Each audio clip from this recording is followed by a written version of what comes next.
Bonjour à tous. Aujourd'hui, nous sommes le lundi 23 février 2026 et notre cher ami, notre frère, Pepe Escobar, est avec nous. Bon retour parmi nous, Pepe. Nima, only for you. It's 11 Nima, rien que pour toi. Il est 11 heures à Moscou. Je suis épuisé parce que j'ai encore eu une journée folle. Demain sera encore plus dingue, mais pour toi, bien sûr. Et évidemment, aujourd'hui, c'est wow, on ne sait même pas par où commencer. Et c'est très important. Notre conversation a lieu un jour avant le 4e anniversaire de l'opération militaire spéciale. Nous voilà donc à un autre de ces carrefours de l'histoire, chargé de sens. D'accord, Nima, c'est parti.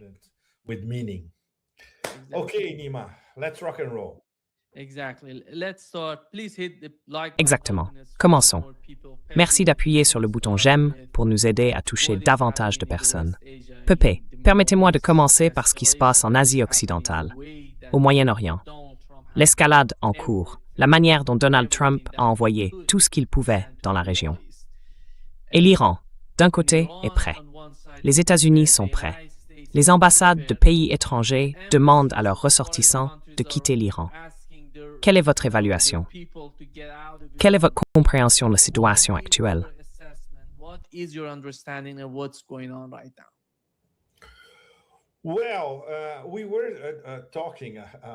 Eh bien, nous parlions avant le début de cette conversation très importante. Nima et moi disions que nous étions arrivés au fil du rasoir en ce qui concerne une décision fatidique. Et tout cela a été provoqué par le président des États-Unis lui-même. Donc, quoi qu'il fasse, quelle que soit la décision qu'il prenne, c'est sur lui que cela repose. C'est sa responsabilité personnelle. N'oublions pas que nous parlons de l'homme qui a détruit le JCPOA, l'accord nucléaire iranien, qui avait été conclu à Vienne en 2015, puis ratifié par l'ONU. C'était un accord qui avait été, en quelque sorte, légalisé par l'ONU, par tous les participants aux discussions de Vienne. J'étais là à l'époque. Je l'ai suivi au jour le jour à Vienne, avant qu'il ne parvienne finalement à un accord et ne l'envoie à l'ONU pour ratification.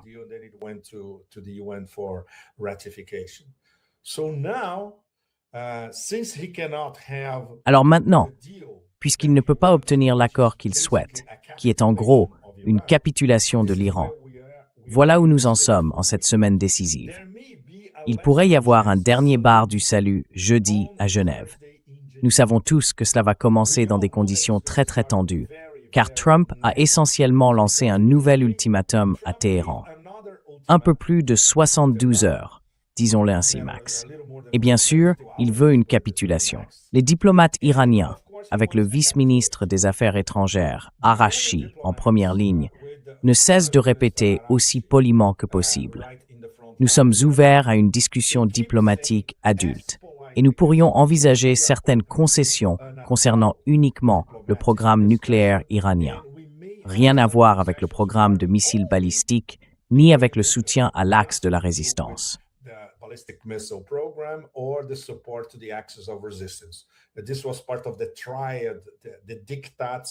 Cela faisait partie de la triade.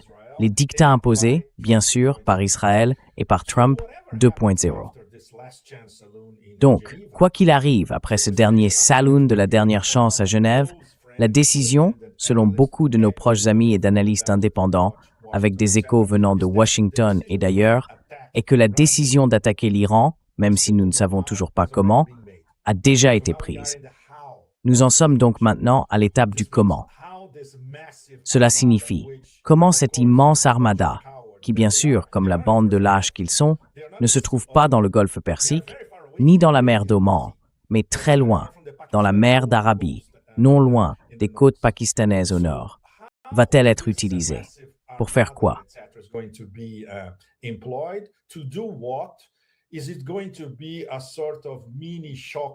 Est-ce que ce sera une sorte de mini choc et effroi, comme contre l'Irak en 2003? Est-ce que ce sera une frappe de décapitation, une procédure typiquement israélienne? Vont-ils s'en prendre à l'ayatollah Khamenei et à la direction politique de l'Iran, y compris aux membres du Majlis et aux membres de la structure de commandement des gardiens de la Révolution? Toutes les options sont donc sur la table.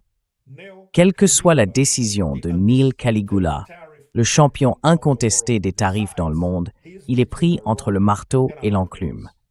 S'il décide de ne pas attaquer ses donateurs, ceux qui lui ont donné des centaines de millions de dollars pour sa campagne de réélection, l'Axe sioniste international, qui ne se limite pas à Washington, New York et au New Jersey, mais s'étend à l'axe financier sioniste international dans le monde entier. Atlantistes, avec des tentacules à travers l'Europe et dans de nombreuses autres régions du monde, vont se retourner contre lui.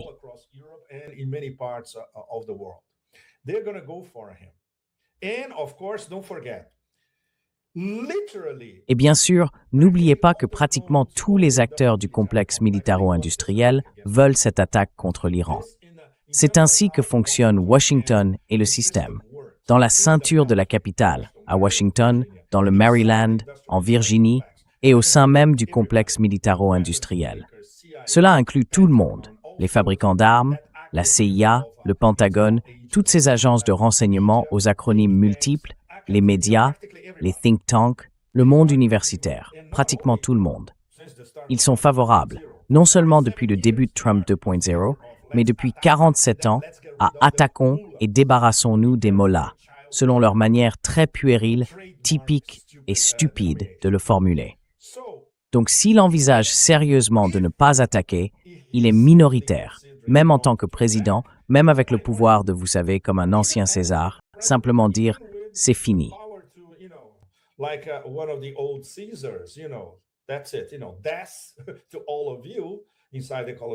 Vous savez, c'est pour vous tous, à l'intérieur du Colisée.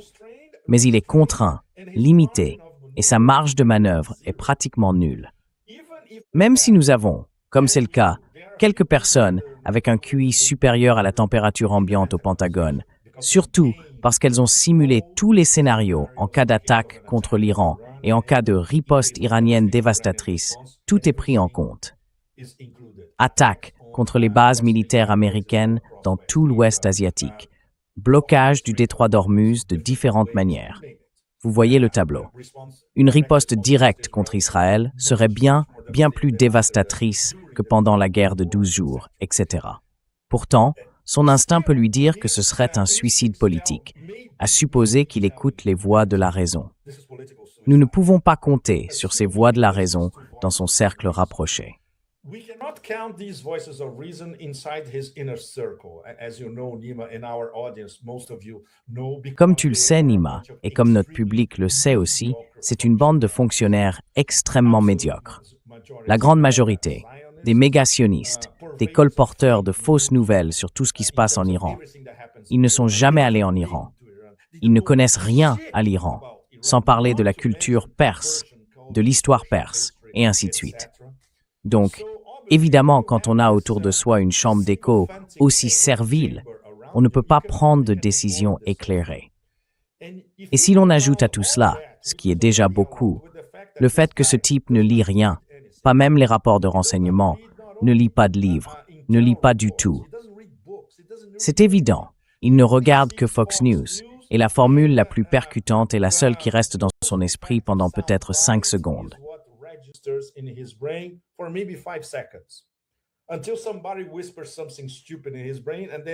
Jusqu'à ce que quelqu'un lui murmure une bêtise à l'oreille. Et là, c'est reparti pour 5 secondes. Voilà.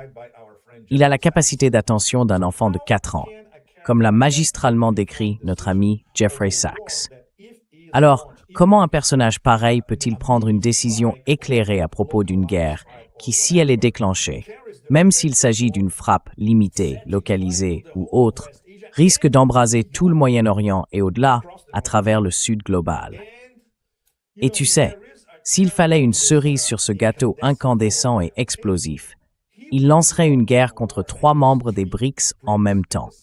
Non seulement l'Iran, mais aussi la Russie et la Chine liées à l'Iran par leur propre partenariat stratégique. Dans le cas de la Russie et de l'Iran, c'est très sérieux, car cela inclut l'échange de matériel et de logiciels militaires.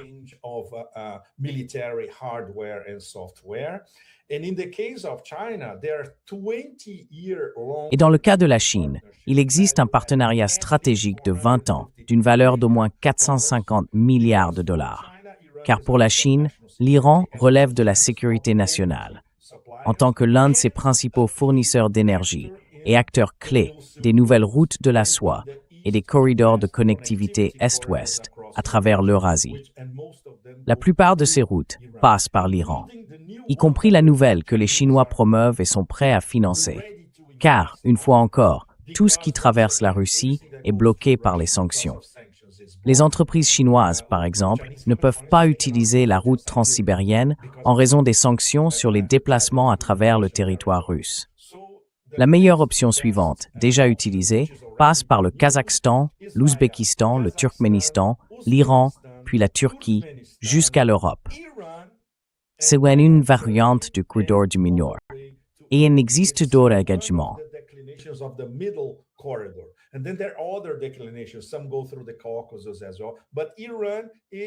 Certains passent aussi par le Caucase. Mais l'Iran se trouve au centre de chaque corridor Est-Ouest, partie de l'initiative des nouvelles routes de la soie, partie de la ceinture et la route. Et c'est, une fois encore, la relation entre la Perse et la Chine depuis la nuit des temps. Par exemple, au VIe siècle, les deux grandes puissances d'Eurasie, et d'ailleurs du monde, étaient la Perse sassanide et la dynastie Tang en Chine. Et devine ce qu'elles faisaient, Nima? Du commerce. Tu sais, les routes de la soie, commerçons ensemble à travers l'Asie centrale. C'était la Perse qui commerçait avec la Chine, et inversement. Donc tu vois, ces liens ne se résument pas à un simple partenariat stratégique signé il y a quelques années.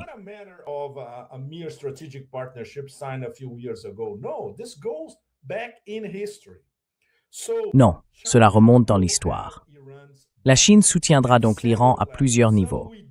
Certains sont connus, comme les navires de recherche chinois, les bâtiments de reconnaissance chinois et les informations chinoises ultra-technologiques transmises en temps réel à l'Iran. D'autres le sont moins, comme les nombreux avions cargo chinois qui ont atterri en Iran ces dernières semaines, ainsi que de nombreux avions cargo russes, des Il-76, qui ont également atterri récemment.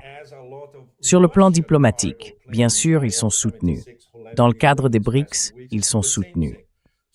Et en ce qui concerne le ralliement du Sud global, il s'agit de faire comprendre qu'il s'agit d'une guerre contre 3 membres des BRICS et en même temps d'une guerre contre le Sud global dans son ensemble.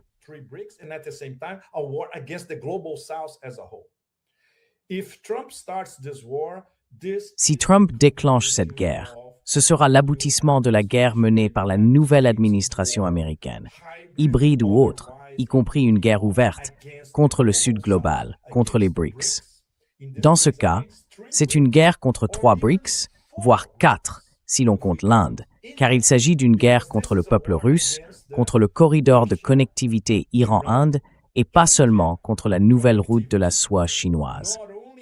C'est donc une guerre menée par les Américains et l'international sioniste contre 4 des principaux membres des BRICS, contre leur corridor de connectivité et contre l'intégration de l'Eurasie dans son ensemble. Et c'est quelque chose que tout habitant du Sud global peut comprendre, que l'on soit dans la Pampa argentine, au Sahel ou au cœur de Sulawesi en Indonésie. Tout le monde peut le voir.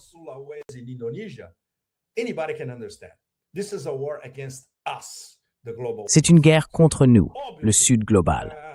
Évidemment, le mégalomane de la Maison-Blanche est incapable de raisonner de cette manière. Il ne sait même pas ce que signifie BRICS, ni ce que représente le Sud global. Il ne se soucie que de ses rêves mégalomanes, d'obtenir un prix Nobel, de gagner les élections de mi-mandat. Eh bien, c'est très simple. S'il agit ainsi, il a déjà perdu les élections de mi-mandat. Et il sera réduit au rôle d'un canard boiteux, surtaxé, d'ici la fin de l'année. Donc, s'il raisonne de cette façon, et c'est le cas, il s'abstiendrait d'attaquer. Il pourrait imaginer une sorte de frappe quelque part, décrocher le téléphone et dire aux Iraniens « Écoutez, je vais bombarder tel ou tel endroit. Assurez-vous que tout soit évacué. Pas de victimes civiles, ainsi nous pourrons le vendre au monde. »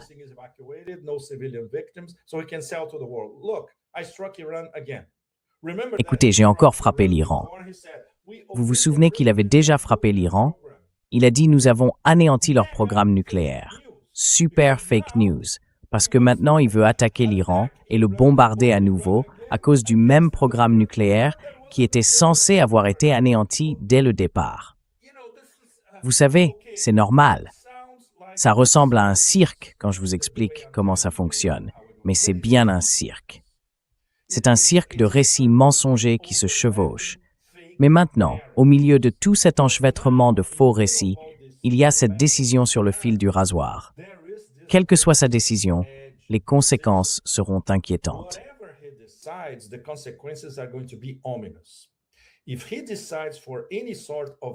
S'il décide de lancer une quelconque attaque, y compris en la sous-traitant aux Israéliens, pour pouvoir dire à l'opinion publique américaine et au reste du monde, « Regardez, ce n'est pas nous qui avons commencé, ce sont les Israéliens.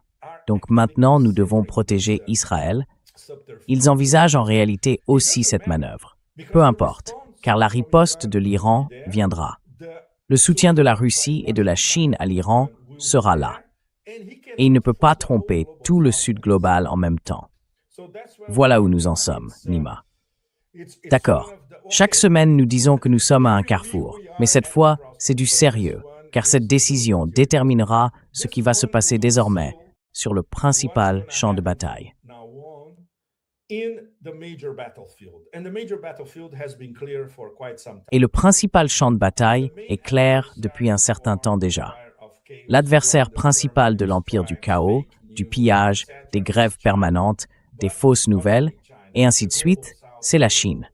Mais ce n'est pas seulement la Chine, c'est l'ensemble du Sud global. C'est la Chine et la Russie, qui sont encore perçus comme des menaces. Donc, d'un côté, nous avons l'empire du chaos et l'international sioniste, et de l'autre, nous avons la Russie, les BRICS et le Sud global. Voilà le champ de bataille. Et quoi qu'il arrive, en Iran sera où s'en déroulera à partir de maintenant.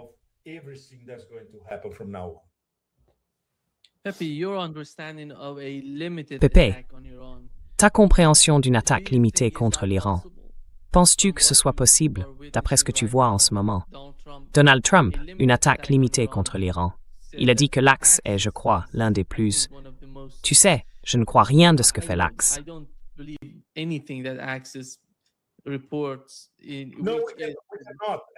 Non, Axios. D'ailleurs, tu as raison, Nima. J'ajoute simplement à tes informations. Axios est une chaîne, un média, une agence de presse, peu importe comment ils l'appellent, sioniste. C'est essentiellement un organe de désinformation dirigé par des sionistes et tous leurs journalistes sont également sionistes.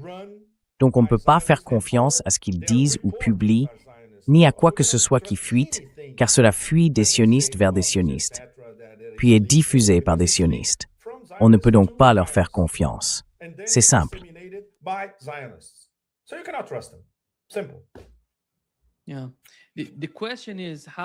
Oui, la question est de savoir en quoi une guerre rapide et limitée aiderait Trump et son administration, Donald Trump lui-même, à accomplir quoi que ce soit. Je ne sais pas vraiment. Comprends-tu quels sont les objectifs de Donald Trump en ce moment? Si nous supposons qu'il va attaquer l'Iran, quels sont les objectifs? Je pense qu'il est très important de nous demander quels sont les objectifs des États-Unis en attaquant l'Iran.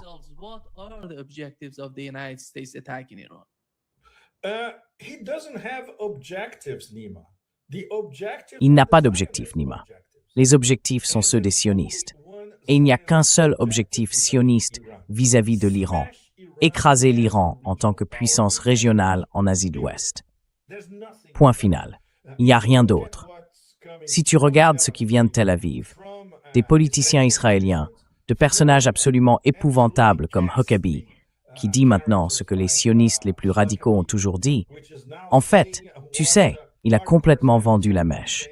Israël a le droit d'annexer tout ce qu'il veut en Asie de l'Ouest.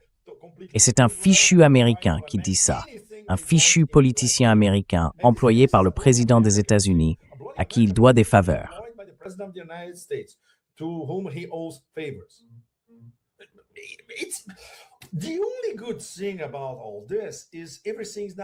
La seule bonne chose dans tout cela, c'est que désormais, tout est au grand jour.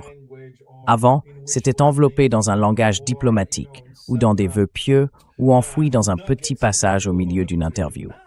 Maintenant, c'est au grand jour. Non seulement à travers les sionistes eux-mêmes, mais aussi à travers les politiciens américains. Pratiquement tout le monde au Capitole, à Washington, pense de la même manière. Après tout, la plupart d'entre eux sont achetés et payés par l'AIPAC. Si vous allez là-bas et voyez comment l'AIPAC fonctionne, eh bien, j'ai eu le non-privilège de le voir de mes propres yeux à Washington, D.C., il y a des années. Alors, vous comprenez tout. Donc, comme vous l'avez justement demandé, qu'est-ce que Trump lui-même compte en tirer?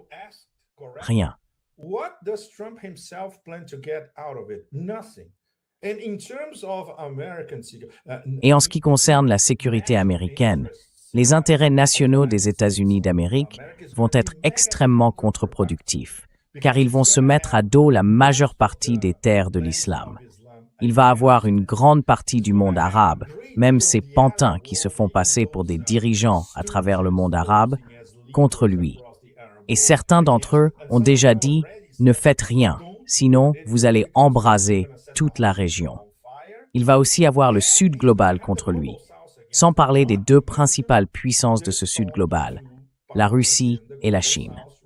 Alors, qu'est-ce que les États-Unis gagnent avec une attaque non provoquée, unilatérale, encore une fois alimentée par de fausses informations contre l'Iran? Moins que rien. Eh bien, si l'on revient à ce qui se passe depuis la guerre du Vietnam, c'est généralement le même scénario, n'est-ce pas?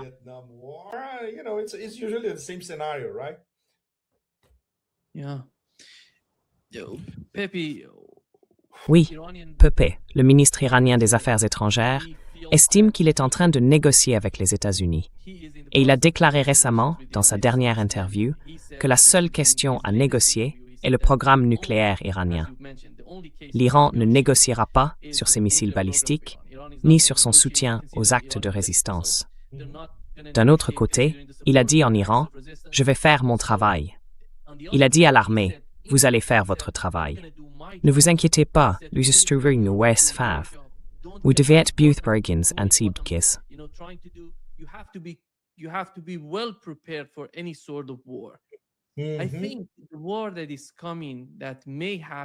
Je pense que la guerre qui pourrait éclater entre l'Iran et les États-Unis sera un nouveau type de guerre, susceptible de transformer radicalement le visage du Moyen-Orient.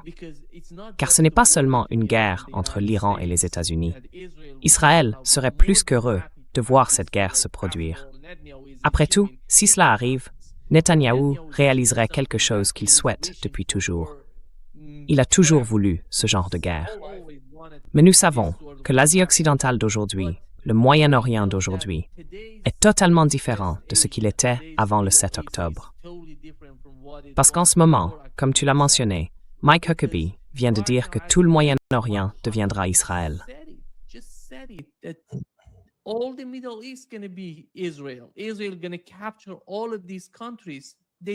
Israël va capturer tous ces pays. Ils n'ont rien pour résister à Israël, Pepe. C'est pourquoi Israël, pas seulement l'Iran, considère aussi la Turquie comme un ennemi, à cause de ce qui se passe en Syrie. Mais en ce qui concerne l'Iran, si l'on se concentre sur la situation avec l'Iran, penses-tu que la guerre s'éterniserait? Qu'elle entraînerait d'une certaine manière les États-Unis? Qu'elle tirerait les États-Unis dans une sorte de conflit, comme nous l'avons vu en Afghanistan et en Irak? Voilà, c'est la fin. Je pense que la Chine n'a plus rien à faire, parce que Donald Trump est en train de placer les États-Unis dans un grand piège. Il n'a besoin de personne pour le frapper. Il va être frappé par la guerre qu'il est en train de créer. Absolument.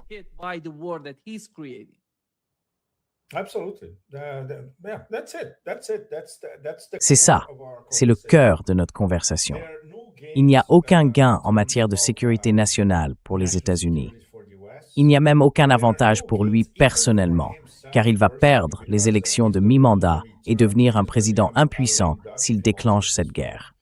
Le mouvement MAGA y est opposé. 70% de l'électorat américain, des deux camps, de tous les camps, y compris les indépendants, sont contre cette guerre. Ils s'inquiètent du puits profond, le puits sombre et profond, dans lequel ils se trouvent financièrement et économiquement. Mais du point de vue d'un empire en détresse extrême, il n'y a qu'une seule solution, Nima. Et nous savons tous laquelle c'est. solution, Nima, and we all know what it is. War.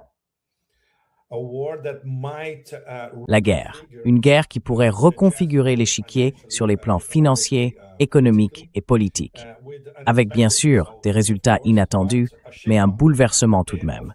Et bien sûr, une fois de plus, détourner l'attention de l'opinion publique américaine et de ses difficultés économiques, changer de sujet, changer le récit. C'est quelque chose qui convient non seulement à la Maison-Blanche, mais surtout aux criminels de guerre assis à Tel Aviv avec ses ennuis judiciaires. Et bien sûr, cela répond à cette question. Le soi-disant droit divin accordé par ce livre qu'ils vénèrent, selon lequel les sionistes du monde entier croient avoir le droit de faire tout ce qu'ils veulent en Asie occidentale, de conquérir tout le monde et de tuer tout le monde.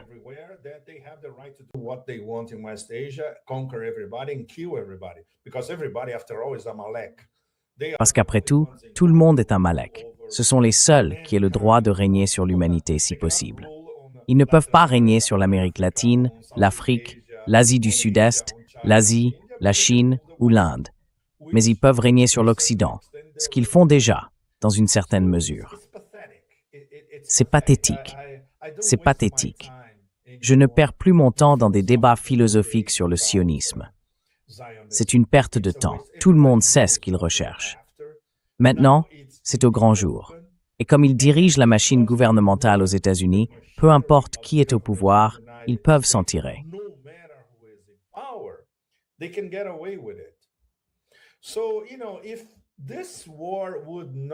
Alors, vous savez, si cette guerre ne se transforme pas en... Eh bien, je dirais qu'il y aura des accents tragiques pour l'Iran si elle se poursuit. Beaucoup de gens seront tués. Mais si ce n'était pas le cas, ce serait l'excuse parfaite, du point de vue de la riposte iranienne, pour enfin se débarrasser de tous ces gens. Nous savons que ce n'est pas si simple. Ils ont des armes nucléaires. Et évidemment, parce qu'ils sont lâches, s'ils voient qu'ils sont en train de sombrer, ils déclencheront leurs armes, ces armes nucléaires invisibles dont on ne parle jamais. Même les gens au milieu du désert du Sahara savent qu'Israël est une puissance nucléaire, mais il est évidemment impossible d'aborder le sujet. C'est un tabou total.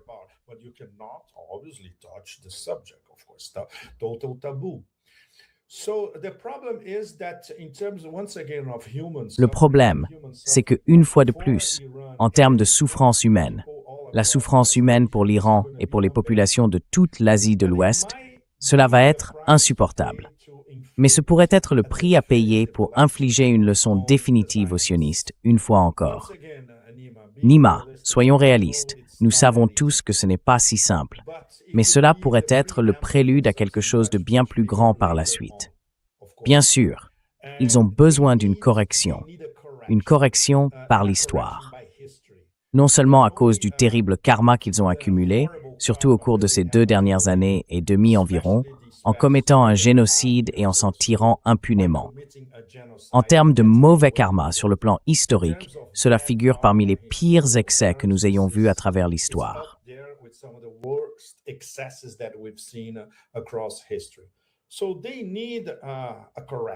Ils ont donc besoin d'une correction.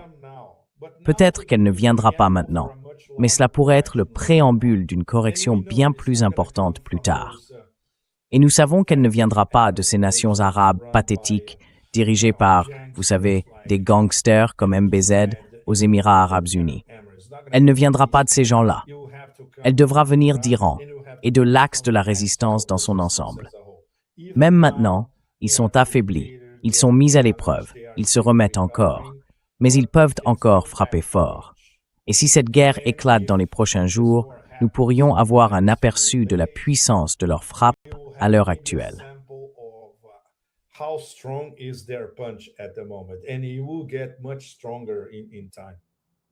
Et cela deviendra beaucoup plus fort avec le temps.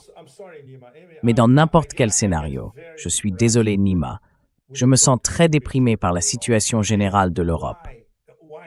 Comment en sommes-nous arrivés là si vite, avec à peine un peu plus d'1 an de cette nouvelle administration américaine?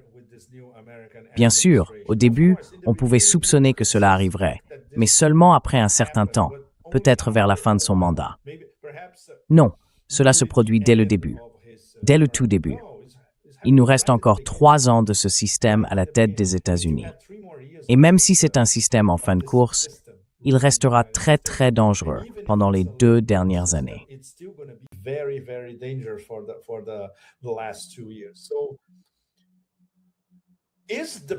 Alors, la planète est-elle prête à devenir l'otage de ce système, de cette conjonction entre ce que l'on pourrait appeler les États-Unis de l'île Epstein, le syndicat de l'île Epstein, la connexion directe entre les élites occidentales, les élites atlantistes, les élites américaines, toutes faisant partie de cet ethos de l'île Epstein. Désormais, n'importe qui dans le Sud global peut voir comment cela fonctionne, comment ces gens, ces nœuds de l'oligarchie anglo-américaine liés à l'oligarchie atlantiste, opèrent. Il y a beaucoup de personnes en Europe directement impliquées dans le syndicat Epstein, dans la manière dont ils ont dirigé le monde, et ont toujours pensé qu'ils seraient totalement à l'abri de toute répercussion, qu'ils pourraient toujours s'en tirer. Vous savez, c'est comme essayer d'entrer dans l'esprit de ce Prince Andrew, absolument épouvantable, de la famille royale britannique. Prince Andrew of the British royal family. His sense of entitlement, according to people who actually... Son sentiment d'être privilégié, selon les personnes qui l'ont réellement rencontré, est, disent-elles, totalement disproportionné. Nous n'avons jamais rien vu de tel, car il a toujours su, au fond de lui, qu'il pouvait tout se permettre. Alors enfin, nous assistons à une forme de justice poétique, ou de karma, qui intervient, tu vois. On pourrait élargir cela à l'échelle mondiale, et peut-être que l'international sioniste rencontrera son karma plus tôt que tard. On ne peut qu'espérer, bien sûr. Mais quand on regarde la réalité, c'est terrifiant. C'est terrifiant. Une grande partie de la planète est prise en otage par cette petite oligarchie extrêmement nocive et toxique. Et maintenant, nous savons, nous connaissons même les noms, et pourtant, rien ne se passe.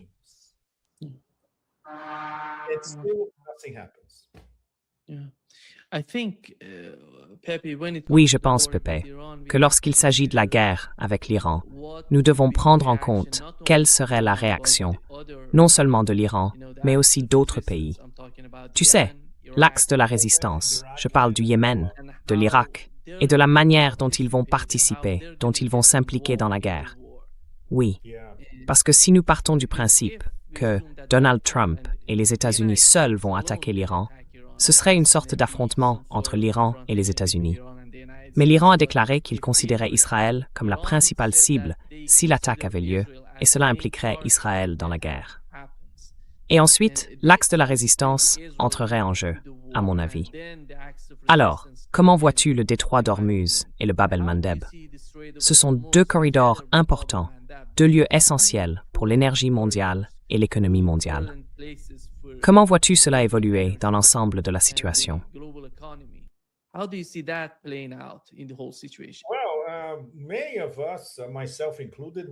Eh bien, beaucoup d'entre nous, moi y compris, ont déjà écrit à ce sujet.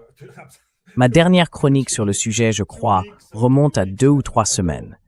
C'est un thème que je suis depuis une dizaine d'années.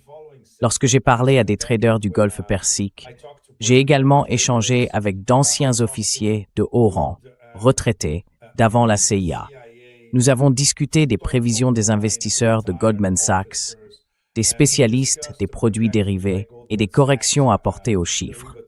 Ils corrigeaient eux-mêmes les données de la Banque des règlements internationaux concernant la masse de produits dérivés.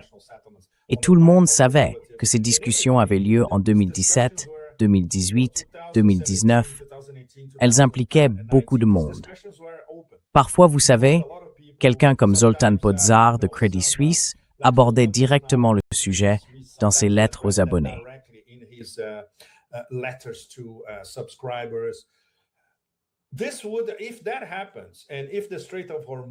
Si cela se produit, et si le détroit d'Ormuz est bloqué d'une manière ou d'une autre, peu importe comment, que ce soit par des mines, un blocus officiel, un blocage partiel, peu importe.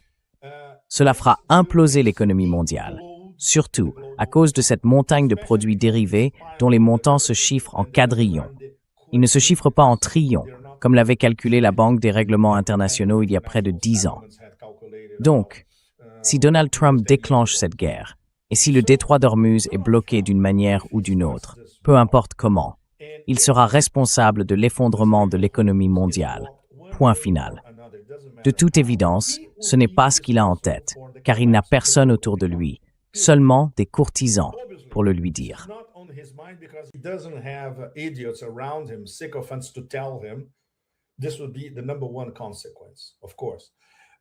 Ce serait bien sûr la principale conséquence. Et évidemment, il n'écouterait pas les spécialistes de la finance qui pourraient le lui expliquer en 5 minutes. Ils ne sont pas là, et il ne va pas les appeler. Et, de toute évidence, il serait bloqué par le cercle des courtisans.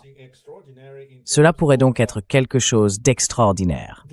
La fin d'un empire, non pas au ralenti, mais en mouvement ultra accéléré, provoqué par l'empire lui-même, par l'empereur lui-même. C'est une possibilité. L'autre possibilité, c'est que l'Iran puisse plus ou moins organiser un blocus progressif du détroit d'Ormuz, ce qui reviendrait à une mort par 1000 coupures, une fois encore, pour le commerce mondial et pour l'économie mondiale.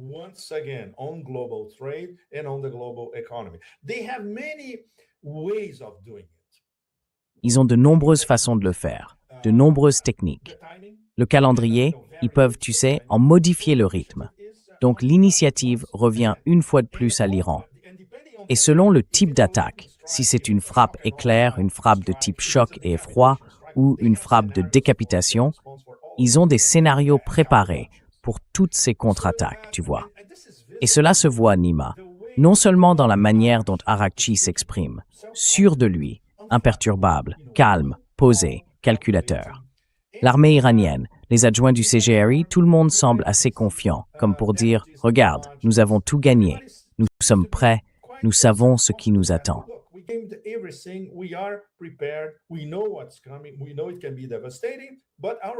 Nous savons que cela peut être dévastateur. Mais notre réponse sera tout aussi, voire encore plus, dévastatrice. C'est donc cela qui a changé par rapport à la guerre de 12 jours. Nous sommes dans un tout autre contexte. Et vous êtes allé récemment en Iran, je suis sûr que vous l'avez ressenti. C'est quelque chose que l'on perçoit presque physiquement. Ce n'est pas quantifiable, ni conceptuellement, ni intellectuellement. C'est quelque chose que l'on sent au plus profond de soi. Je suis certain que vous avez perçu ce nouveau sentiment de confiance en soi de la part du gouvernement iranien. Oui, nous le pouvons. Nous pouvons encaisser cela et le rendre. Et ils sont prêts.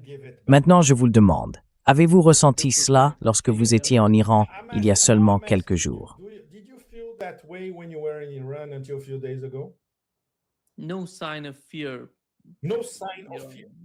Aucun signe de peur.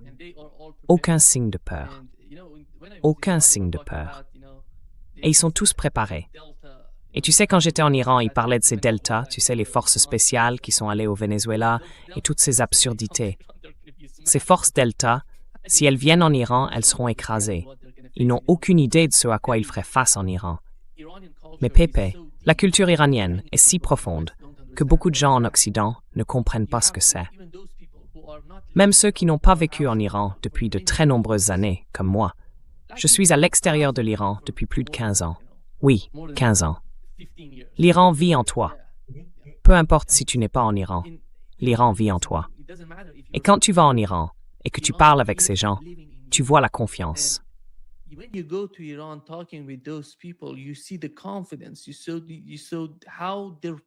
Vous voyez à quel point ils sont préparés au pire des scénarios.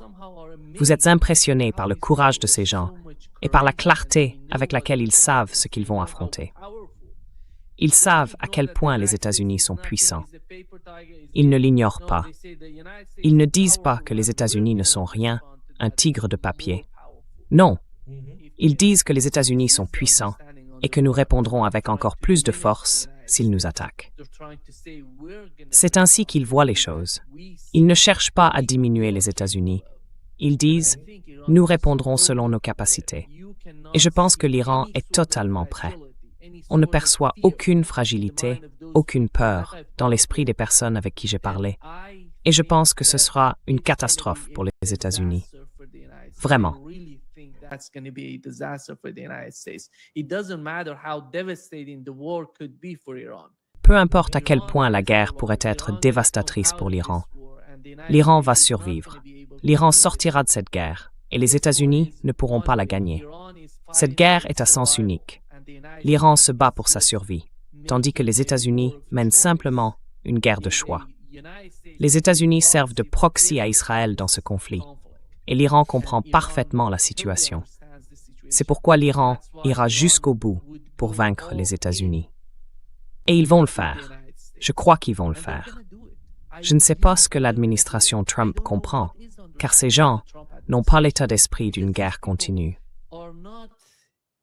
Ce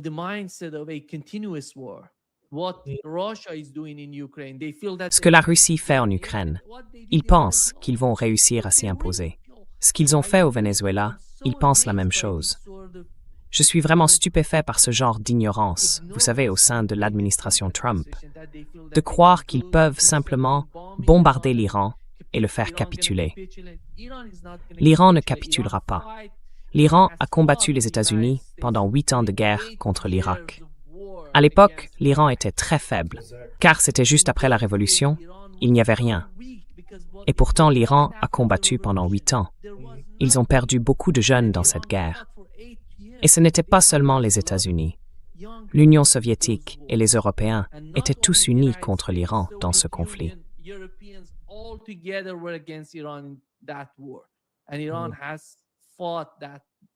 Et l'Iran a déjà mené cette guerre. Et je pense que cette fois-ci, ce sera différent, car l'Iran est totalement préparé.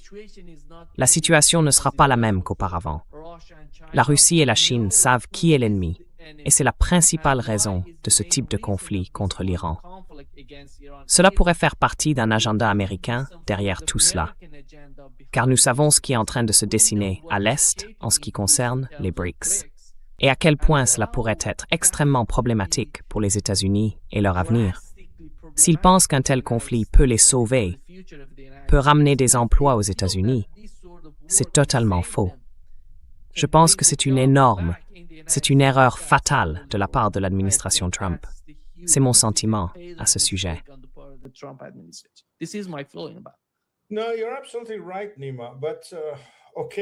Non, tu as tout à fait raison, Nima. Mais d'accord, parce que nous sommes à l'extérieur, il est facile pour nous de dire « Laisse ton ennemi faire une erreur. Ne l'interromps pas pendant qu'il la commet. » Le problème, c'est que cette erreur implique beaucoup de souffrance pour l'Iran, pour le peuple iranien, et qu'il y aura du sang. Voilà le problème. Cela ne s'arrêtera pas à une frappe localisée, ou une frappe chirurgicale, ou une frappe de décapitation. C'est ça, le problème, les répercussions, bien sûr. Et l'Empire n'apprend jamais de ses erreurs. Il continue de commettre les mêmes encore et encore.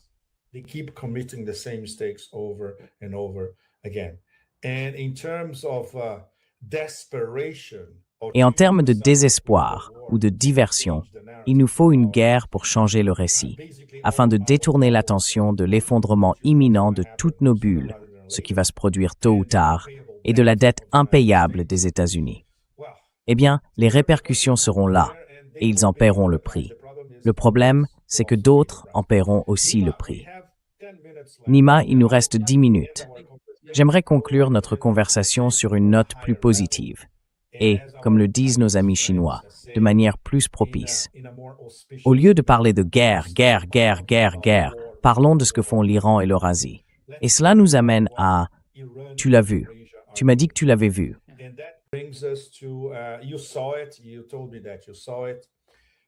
Laisse-moi simplement en jouer une partie. Veuillez en passer un extrait à notre public, puis leur en donner une explication. Vous pouvez aller sur le site de Press TV et regarder le documentaire complet. C'est très simple, il est déjà mis en ligne. S'il te plaît, Nima, oui.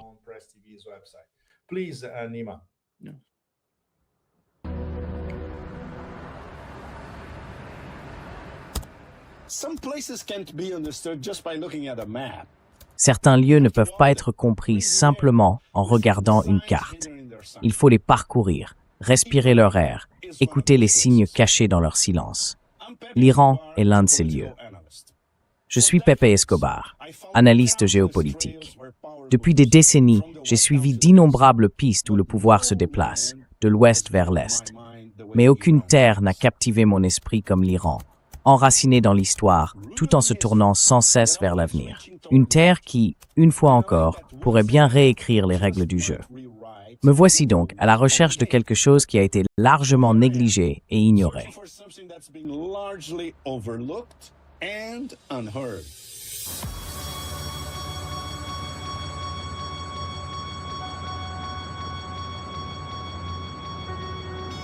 Téhéran, des strates et des strates de temps.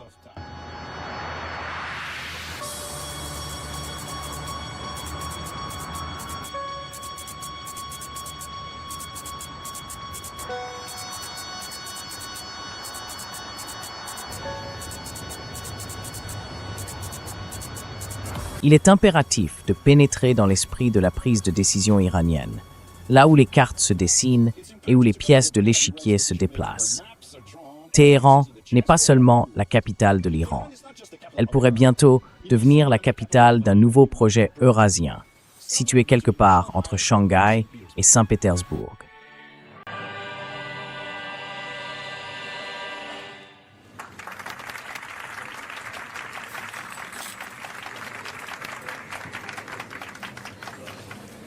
Une invitation officielle au Festival du film Fajr m'a amené ici.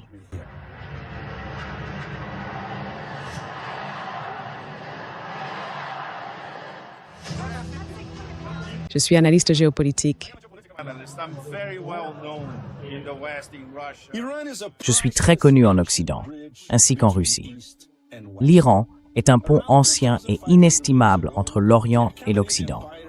Il y a environ 2500 ans, l'Empire achéménide construisit une route royale, un itinéraire de 2500 km reliant Suse à Sardes. Cette grande artère symbolisait la maîtrise des voies terrestres et facilitait le commerce entre les grands empires. À l'époque sassanide, la route de la soie, artère vitale de l'Asie, traversait le cœur de où donc, l'Iran. Des caravanes de soie, d'épices et de biens précieux empruntaient ces chemins, transportant avec elles culture, idées et civilisation. Au Moyen Âge, les empires islamiques développèrent à la fois les routes terrestres et maritimes.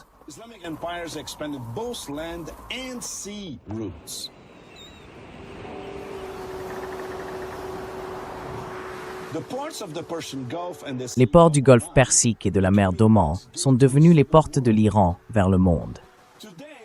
Aujourd'hui, l'Iran occupe un carrefour stratégique entre la mer Caspienne, le golfe Persique et les routes terrestres du Caucase et de l'Asie centrale.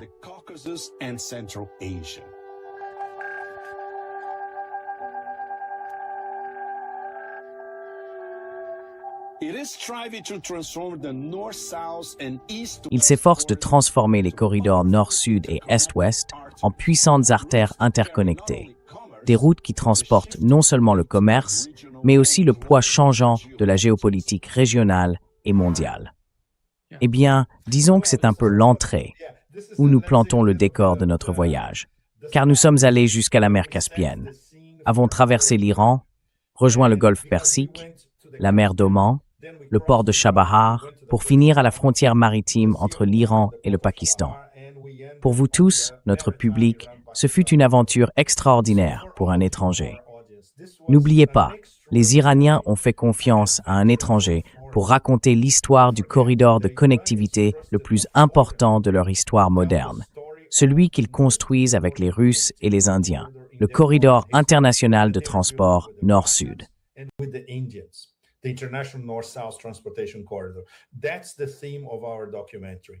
C'est le thème de notre documentaire.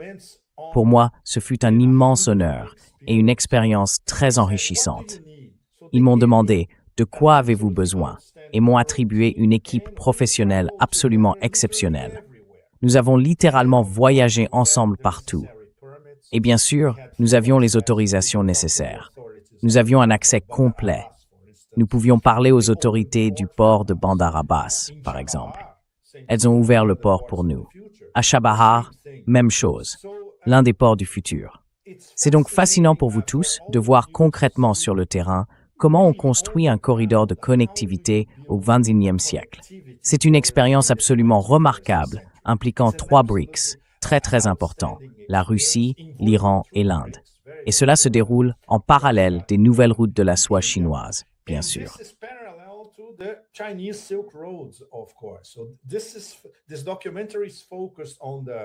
Ce documentaire est donc centré sur le corridor nord-sud, car c'est le premier en anglais au monde à commencer à raconter l'histoire de ce nouveau corridor. Vous savez, j'ai trouvé une formule très simple que j'utilise ici en Russie dans toutes les interviews que je donne. Regardez, au milieu de toute cette démence hystérique autour de la guerre contre l'Iran, il y a une autre facette de l'histoire. Créer des corridors de connectivité, pas des guerres. C'est, en un sens, la définition même de l'intégration eurasienne. C'est ce que les Indiens comprennent, les Iraniens comprennent, les Russes comprennent, les Chinois comprennent. Donc de l'autre côté, pendant les 50 premières minutes de notre conversation aujourd'hui, Nima, nous n'avons parlé que de guerre.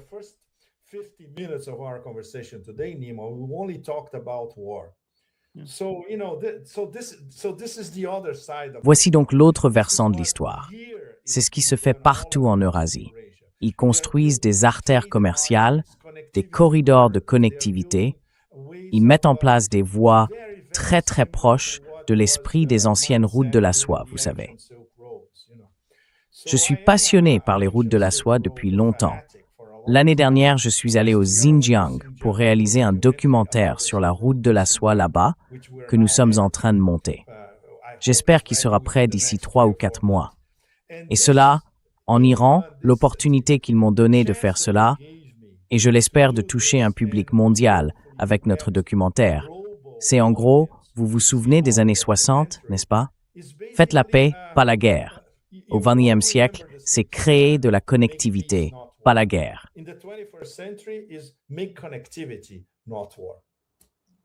Oui, exactement, exactement. Merci beaucoup, Pepe. Thank you so much, Pepe.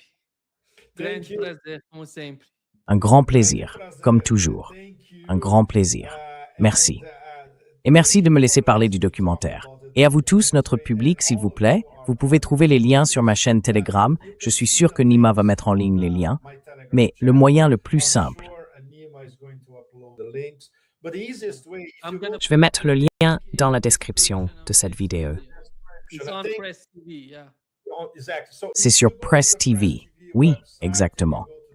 Donc si vous allez sur le site de Press TV, puis dans la section des documentaires, il est là. C'est leur documentaire principal. J'espère que vous tous, partout dans le monde, le public de Nima, l'un des meilleurs publics d'Internet, j'espère que vous le verrez et que vous comprendrez que la guerre n'est pas la solution. Merci beaucoup. Exactement, merci. Merci.